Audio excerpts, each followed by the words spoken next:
Welcome back to the deep dive. So I have to admit, I've been looking at the materials for today and I'm feeling, well, a mix of excitement and honestly a little bit of apprehension. I get that. It's not your typical source material. Not at all, because what we're digging into today, it's not just about an event or a piece of tech. It's basically a mirror.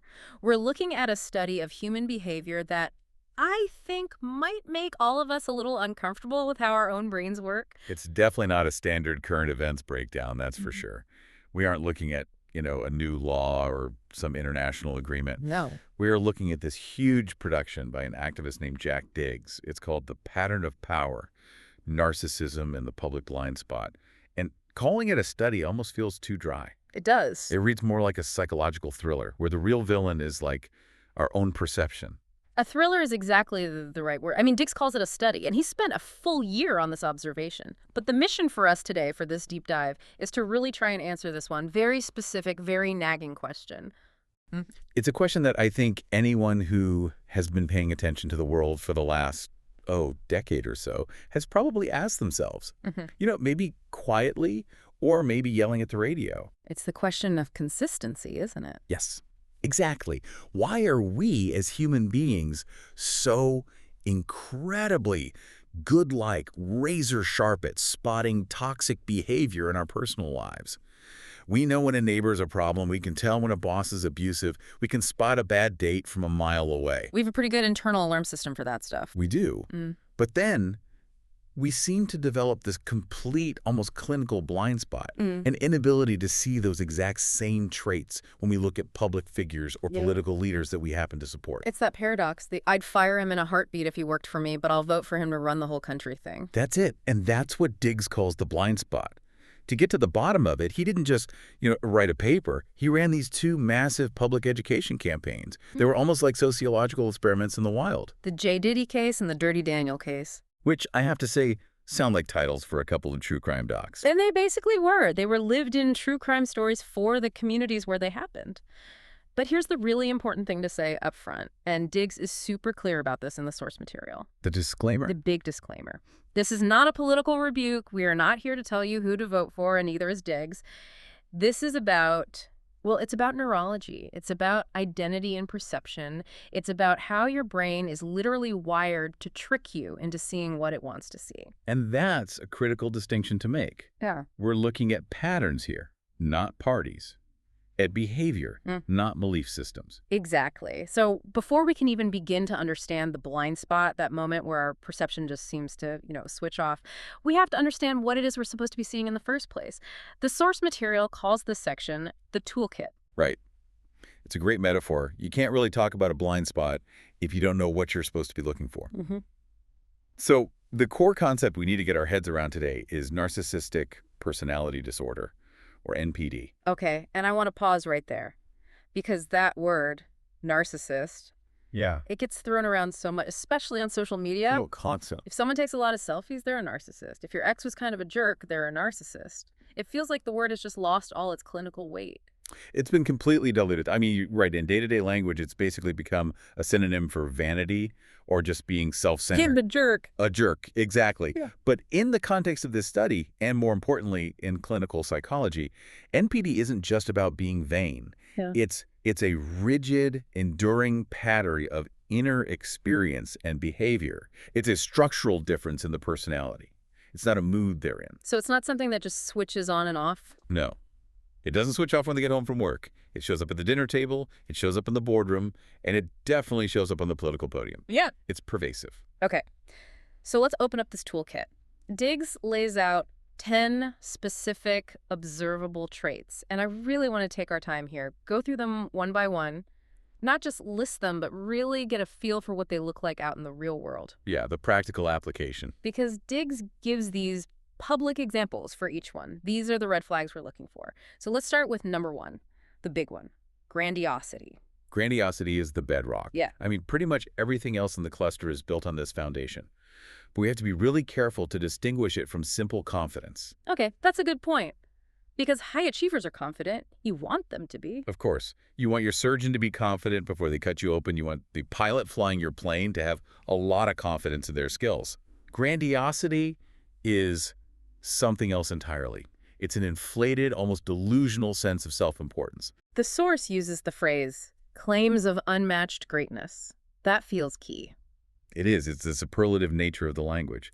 A confident leader might say, we have a fantastic team, and I believe we can solve this problem. A grandiose figure says, I alone can fix it. Oh. Or, I'm the only person in history who truly understands this issue. It suggests a kind of invulnerability. It frames the self not just as capable, but as mythical, almost like they're destined for greatness. So it's not just, I'm good at my job. It's more like, I am the chosen one. Precisely. It's a fundamental distortion of reality, where the self is the absolute center of the universe, and everyone else is just, an accessory orbiting around them. And that makes perfect sense for how it leads into the next trait, number 2, entitlement. It's the logical next step. It feels like the cousin of grandiosity. They're siblings, for sure. Yeah. If grandiosity is the belief that I am a god, then entitlement is the conclusion. Therefore, I require a specific kind of worship. Entitlement is this fundamental core belief that the rules, social norms, laws, just basic polite conduct, they're for other people. They're for the masses, the little people. It's the classic, do you know who I am syndrome. Exactly that. But in a public figure, Diggs notes that you should look for this constant expectation of special treatment. And the biggest red flag here, the real tell, is how they react to criticism. That part was really interesting to me. Why is criticism the trigger for entitlement specifically? What's the connection there? Because if I truly believe I am entitled to special treatment, to admiration, then you questioning me isn't just a difference of opinion. It's a personal attack. It's a violation of my status. It's an insult to my very being. So the reaction isn't, that's an interesting point, let me explain my position. The reaction is, how dare you? It completely shifts the argument. Away from the actual issue. Right. It moves from the substance of the critique to the audacity of the critic for even daring to ask the question. That is a really, really helpful distinction. It turns a simple policy debate into a personal insult. Every single time. It's a deflection tactic that's rooted in that sense of entitlement. Okay, trait number 3. And this is the one that I think. It's so hard for most of us to wrap our heads around because it's so alien to how we operate. A lack of empathy. This is, in many ways, the most dangerous trait in a position of leadership. And again, like with narcissism, we have to strip away the casual, everyday meaning of the word. It's not just being mean. Not at all. It's not just being grumpy or having a bad day. This is a structural inability to register other people's emotional experiences as real or valid. The source gives a really chilling example here. Centering oneself during tragedies. That's the classic public manifestation. Think about it. There's a natural disaster, a hurricane, a wildfire, some horrific accident. The normal human response, the empathy response, is to focus on the victims. On the pain, the loss. Yes, you look outward. A person with high narcissistic traits, however, will almost immediately and unconsciously pivot the entire conversation to how the event affects them. Like, I've been treated so unfairly during this horrible disaster, or did you see how great my ratings were during the press conference about the tragedy? That's exactly it. Or they'll minimize the harm caused to others because the victim stories don't serve the central narrative, which is always about them. It's as if other people are just, NPCs, non-player characters in their video game. Wow. If those characters get hurt, it just doesn't register emotionally because they aren't the main character. The narcissist is the only real person in the room, in their mind. And that leads perfectly, and frankly tragically, into trait number 4, the exploitation of others. It's the natural outcome of that worldview. If other people aren't fully real to you, then they become objects. They become tools. Right. You use a hammer to build something, and when the hammer breaks, you throw it away and get a new one. You don't sit there and mourn the hammer's feelings. And Diggs highlights a very specific cycle here in the study. He talks about praising allies intensely and then just discarding them the moment they're no longer useful. We see this in corporate settings all the time, right? The employee of the month who gets celebrated, and then the second they disagree with the boss or push back on an idea, they're suddenly incompetent and out the door. Yes, totally. But it's the speed and totality of the switch that really reveals the narcissism. One day, you are the greatest genius I've ever met, as long as you are serving the narcissist's needs, validating their grandiosity. But the moment you show some autonomy... The moment you're no longer useful or you have your own opinion, you aren't just demoted. You're discarded. You become a total disaster, a nobody. The entire history of your relationship is rewritten overnight to fit the new narrative. Speaking of rewriting history, that brings us right to trait number 5, manipulation. And the source specifically calls out gaslighting here. Gaslighting and narrative control. This is one of the most powerful tools in the toolkit. This is about defining reality itself. The source points to the rewriting of events as a key sign. And this is where you see a public figure say something on camera. I mean, we all see it, we all hear it, it's on tape. And then a week later, they stand up and claim they never said it. Or they claim that the people who heard it are crazy, or they're liars, or they're part of some conspiracy. It's a direct assault on the shared record of truth. It is.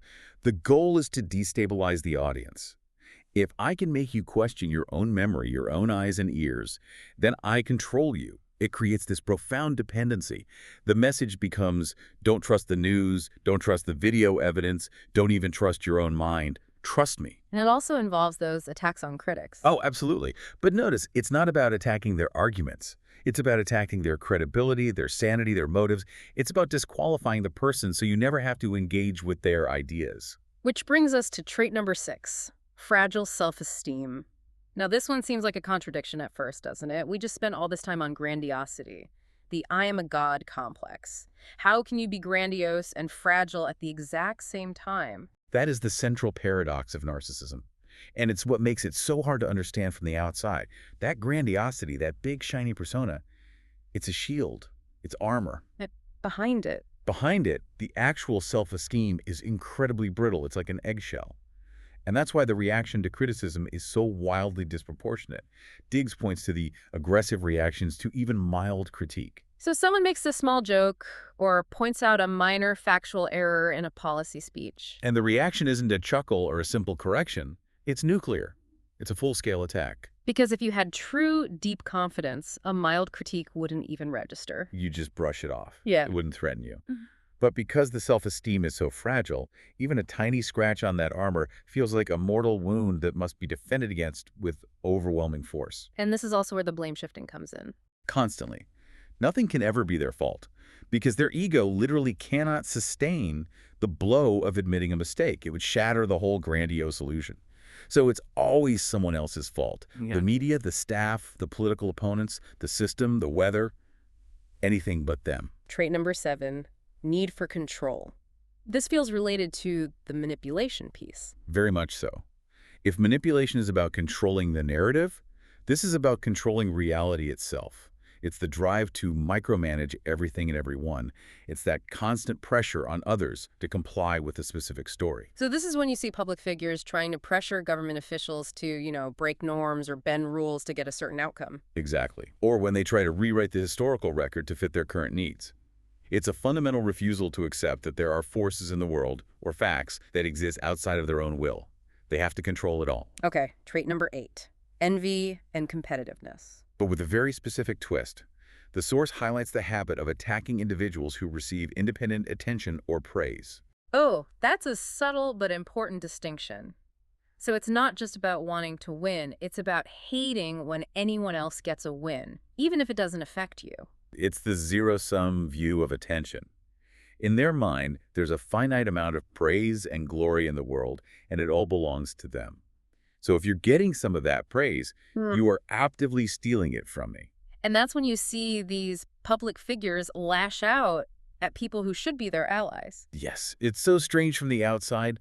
They'll attack someone on their own team simply because that person is getting a little too much of the spotlight. They cannot and will not share the stage. Trait number 9, unstable relationships. And we touched on this with the exploitation piece, but this is the formal name for that pattern, the idealize, devalue, discard cycle. Right. Diggs points to the rapid turnover of staff and allies as a key public indicator of this. If you look at a leader's inner circle, and almost everyone who used to be the best and closest to them is now considered an enemy or a traitor, that's the pattern. It's not that they just had a string of bad luck in hiring. No.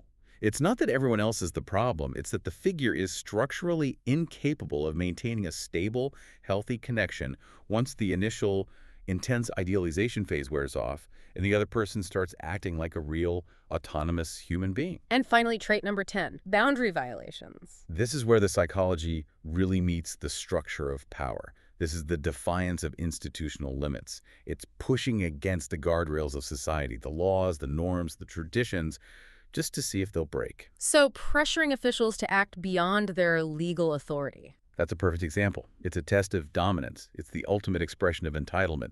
Do these rules that apply to everyone else really apply to me? Let's find out. So that's the toolkit. Let's just run through them again quickly. Grandiosity, entitlement, lack of empathy, exploitation, manipulation, fragile self-esteem, a need for control, envy, unstable relationships, and boundary violations. And the key takeaway here, the synthesis that Diggs really wants us to grasp, is that these aren't just, abstract concepts from a psychology textbook. They are concrete, observable behaviors. You can literally watch them happen on television. You can read them in interview transcripts. They're data points. And this is where the narrative part of our deep dive really kicks in. Because Jack Diggs didn't just sit in a room with this checklist. He watched an entire community learn how to use this checklist in real time. Which brings us to section 2, the catalyst. Right. The story of J. Diddy and Dirty Daniel. Let's start with J. Diddy. The source describes him as a local realtor and a serial narcissistic abuser. This was the first local experiment. Diggs used this case as a teaching moment for the public. J. Diddy wasn't a mayor or a governor. He was just a guy in the community. The guy whose face is on the bus bench ads. A familiar face. Very. But he exhibited all these traits we just talked about, the grandiosity, the manipulation, the way he idealized and then discarded people. And by highlighting these behaviors in a local, very low-stakes context, something clicked for the community. They had this collective aha moment. And then came Dirty Daniel. The source compares him to Dirty John, that famous true crime con man story. A classic narcissistic, abusing con man. Again, someone operating at a local level, but with these very high-intensity narcissistic traits. And Diggs used these public campaigns to basically say, look, don't just look at the charm. Look at the pattern. Look at the love bombing. Look at the inevitable discard. Look at the gaslighting when he gets caught. And the source says, it worked. People got it. It worked incredibly well. The educational outcome was really profound. People didn't just come away thinking J. Diddy and Dirty Daniel were bad guys. They started to understand the mechanism behind the badness. They saw the pattern. Yes. They started recognizing these patterns in their own lives. The source is filled with quotes from people saying things like, oh my God, my boss does that exact thing, or that is precisely how my ex-husband used to argue with me. It's like learning a secret code or a secret knock. Once you hear it, you can't unhear it. That's a great way to put it. It gave them a vocabulary for their experiences. They went from feeling, I think I'm going crazy, to, oh, I am being manipulated. It was this huge moment of clarity for a lot of people. The source quotes them saying, I finally see it. I understand what narcissism actually is now. But this is where the central mystery comes in. This is the pivot point of the whole deep dive. The connection, or rather the disconnection. Exactly, because if all these people in the community learn to see these traits so clearly in a local realtor or a small-time con man, why did that skill just completely vanish when they looked at the national stage? That is the million-dollar question. You now have this population that has been educated on the traits. They can spot the idealized, devalued discard cycle in their neighbor from across the street. But then they turn on the TV, see a political leader doing the exact same thing on a much larger scale, and the blind spot just kicks in, nothing registers. And that's the gap. That's the disconnect that Jack Diggs spent a year observing and trying to understand. So before we get to the why, the psychology behind that blind spot, we need to look at the what. Because Diggs's study doesn't exist in a vacuum. He incorporates the work of a lot of heavy hitters from the mental health world. Section 3 calls this the expert files. And this is really important context. Diggs isn't just relying on his own observations. Yeah. He's aggregating public statements from a wide range of mental health professionals. And we need to make a very, very important distinction here, one that the source really emphasizes. Okay. These professionals are analyzing observable behavior. They are not, and this is key, diagnosing a patient in a private room. Right. It's not, I've treated this person for 6 months and here is their clinical chart. It's, I am a trained observer watching this person's public actions, and here is what that behavior signifies based on my expertise. Exactly. It's behavior analysis, not a medical diagnosis. Yeah. And the roll call of experts he includes here is, well, it's fascinating. Let's go through them. First up, a name everyone knows, Dr. Phil. Dr. Phil McGraw. A true household name. The source notes a really interesting evolution in his public statements. Initially, Dr. Phil was responding in ways that many people interpreted as acknowledging a clear alignment of these traits with certain public figures. But then he shifted. He shifted. He moved to a more neutral stance or an outright refusal to comment on, let alone diagnose, public figures. He fell back on a very traditional interpretation of professional ethics. So it's almost like he saw the pattern, but then decided the professional or maybe the public cost of naming it out loud was just too high. Or maybe he just believes very strictly in that idea that you cannot diagnose without a private session. It really highlights the tension that exists within the mental health field about this very issue. But then you have someone on the complete opposite end of the spectrum, Dr. John Gardner. A former Johns Hopkins psychologist. Right, and he's the founder of the Duty to Warn movement. His stance is the polar opposite of that neutral approach.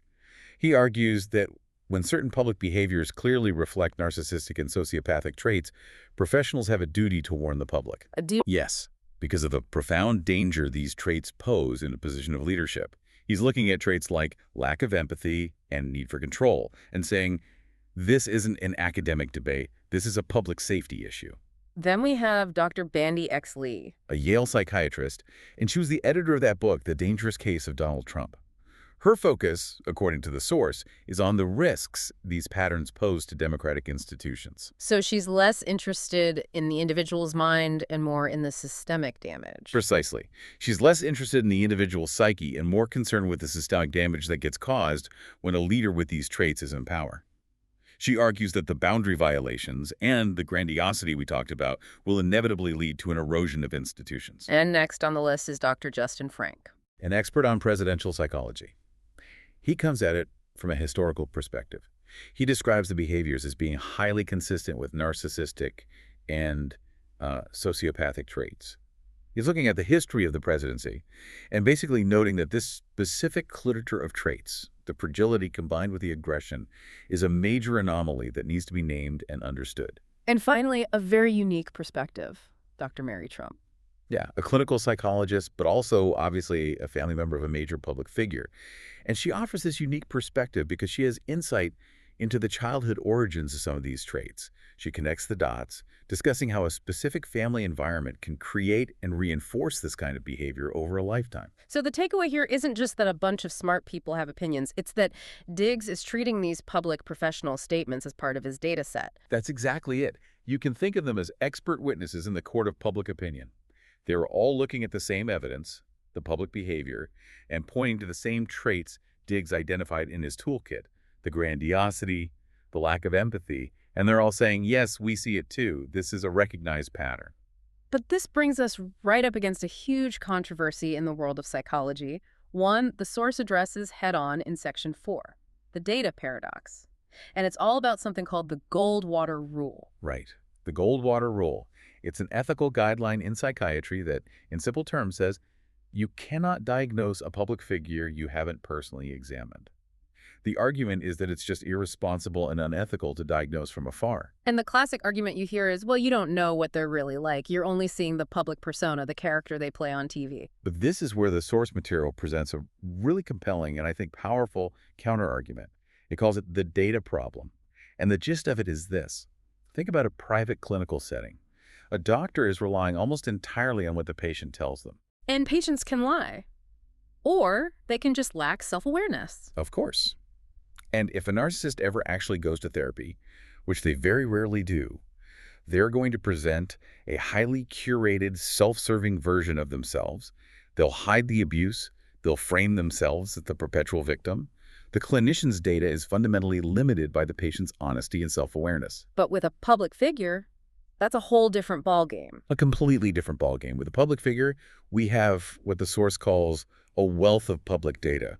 We have thousands upon thousands of hours of video footage, decades of interviews. We have sworn depositions, testimony under oath. We have detailed accounts from dozens of former staff members and close associates. We have real-time, unfiltered reactions to stress. So if a public figure lashes out at a reporter on live television, that's a clean, verifiable data point of an aggressive reaction to criticism. You don't need to be in a private room to see that it happened. That is the core of the argument. That in many ways there is far more objective, verifiable data available on a public figure's behavior patterns than a private clinician ever gets from a patient sitting across from them. And Diggs argues that this is why so many professionals feel comfortable and even obligated to analyze the behavior. They're not guessing, they're just watching the tape. So, okay, We have the toolkit of traits. We have the local examples where people in a community learned how to spot them. We have the chorus of experts confirming these patterns are real and visible. And yet, we still come back to the blind spot, Section 5. This is it. This is the core phenomenon. This is why. Why can a person learn to spot a J. Diddy in their neighborhood? Someone who clearly displays grandiosity and entitlement, but miss the exact same traits magnified 1,000 times over in a political leader they support. And the answer, according to the source, is the psychology of identity. Emotional investment. That is the key that turns the lock. When a public figure becomes a part of a person's identity, when supporting them becomes part of who you are, your brain enters protection mode. You're no longer just judging a politician at that point. No, you're judging a part of yourself. So if I admit that this leader is a narcissist, on some level, I'm admitting that I made a bad choice, that I was wrong. It's even worse than that. You're admitting that you were fooled, that you were duped, or that you actively supported something toxic. And the human brain hates that feeling. So to avoid it, there's this amazing trick called reframing. And the source breaks this down beautifully. Okay, let's walk through the reframing. How does the brain take these negative traits from the toolkit and twist them? Okay, let's take cruelty or lack of empathy. In a neighbor, you'd see that and say, wow, that guy's a real jerk.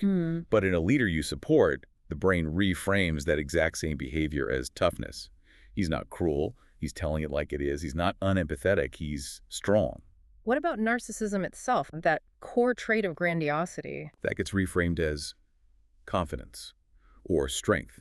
The boundary violations, the breaking of rules and norms, that becomes fighting for us. He's shaking up the corrupt system.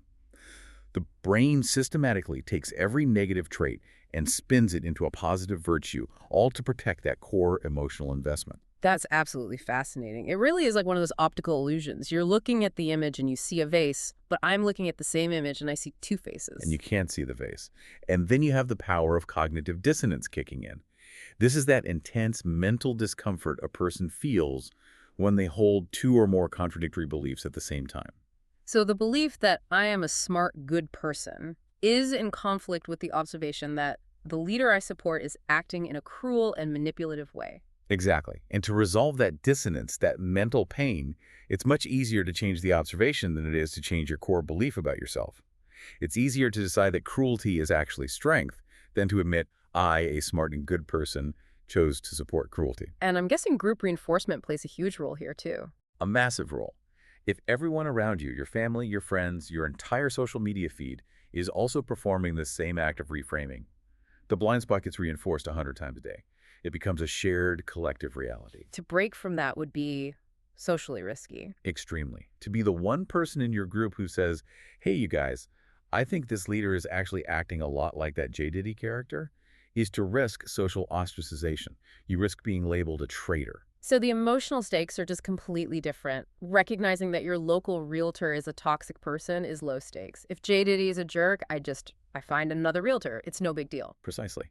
But recognizing that the leader you've championed, defended, and maybe even voted for is exhibiting those same toxic traits, that strikes at the very core of your identity. It requires a level of humility and self-reflection that is genuinely deeply painful for the ego. And that's why the blind spot exists. It's a defense mechanism. It's self-protection. We are literally protecting our own egos from the painful realization that we might have put our faith in a narcissist. Which is the ultimate irony, isn't it? Because in the act of protecting our own egos, we end up feeding the ego of the narcissist. Wow. Okay, just let's unpack that for one more second. We are feeding the ego of the narcissist by refusing to see them clearly. It becomes a symbiotic relationship, Right. a feedback loop. The public figure gets the endless admiration and control they crave, what clinicians call narcissistic supply. And the supporter gets to feel validated, part of a winning team, part of something they see as unmatched and great. To break that cycle requires one side to stop and see the pattern for what it really is. So as we start to wrap up this deep dive, let's look at the outro, the final reflection. What is the single main takeaway from Jack Diggs's year-long observation? The main takeaway is the importance of consistency. The traits in the toolkit, the grandiosity, the entitlement, the lack of empathy, they remain constant. They are stable patterns of behavior. They do not change based on who is exhibiting them. So a lack of empathy is a lack of empathy, whether it's coming from your boss or from a president. Exactly. The behavior is the constant. The only variable is us. The only variable is the observer's willingness to name what they're seeing. Which means the challenge to you, the listener, is pretty direct. It is. Diggs is essentially challenging all of us to apply the J. Diddy Doody Daniel lens to the wider world. If you learned how to spot these toxic patterns in your local community, you can't just turn that part of your brain off when you turn on the national news. You have to ask yourself, if I can see this behavior clearly in a neighbor, can I also see it clearly on television? And you have to remind yourself that truth doesn't stop being true just because it's inconvenient or uncomfortable. If it walks like a duck and quacks like a duck. Even if it's a very, very powerful duck with a lot of followers. Especially if it's a powerful duck. Because the scope of the damage that a powerful figure can do with these traits is exponential compared to a local realtor. I think I want to leave our listeners with this final provocative thought. Recognizing these patterns, using this toolkit, it isn't just about being smart or being politically in the know. It's a form of self-protection. But maybe more importantly, it's also a form of social responsibility. It really is. Because a society that cannot recognize narcissism in its leaders is a society that is profoundly vulnerable to exploitation and manipulation. The public blind spot isn't just a personal psychological quirk, it's a civic liability. At the end of the day, it's not about politics. It's about seeing reality as clearly as we can. Jack Diggs gave us the toolkit. It's up to all of us to actually use it. Well said. Thanks for listening to this deep dive. We'll see you next time.